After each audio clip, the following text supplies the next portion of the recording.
Hey everybody, Daniel Fusco here, and welcome to today's 2-minute message. Now, I don't need to tell you all, listen, things are crazy out here. The world is kind of nuts. People are really losing it, right? And there's a lot of pressures, and there's a lot of tensions, and there's a lot of unrest, and there's a lot of angst, and there's all these things going on. Here's what I want to encourage you.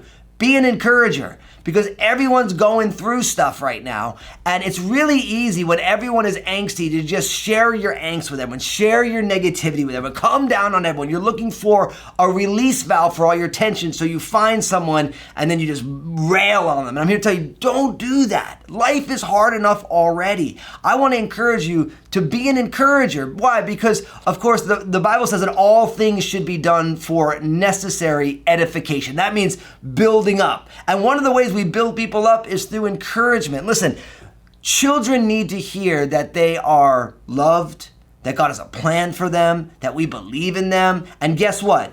Grown-up kids, aka adults, need to hear the same thing.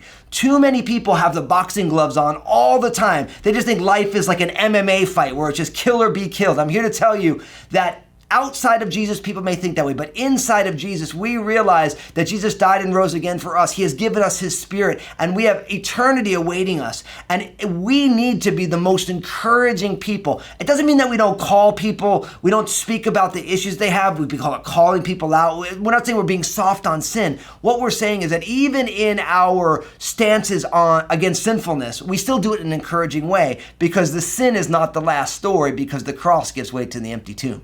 Because the resurrection follows the crucifixion. And so we should seek to edify and encourage people. And it's so, you'll stick out like a city set on a hill. You'll be salt and light in this world if you choose to be an encourager and not a discourager. So what do I do? Share this video. Can you imagine if we started a movement of encouragement? Everyone's struggling, and we just came alongside you. We told them God believes in you. God's got a plan for you. God's doing a work in you. We believe in you. We can't wait to see what God is going to do and how he's going to redeem the situation that you're in. Oh, how beautiful would it be if all of us were encouraging people? And in the comment section, I want you to share an encouragement with our whole community. Tell them something that will build them up in their most holy faith, and we'll be built up together. God bless you.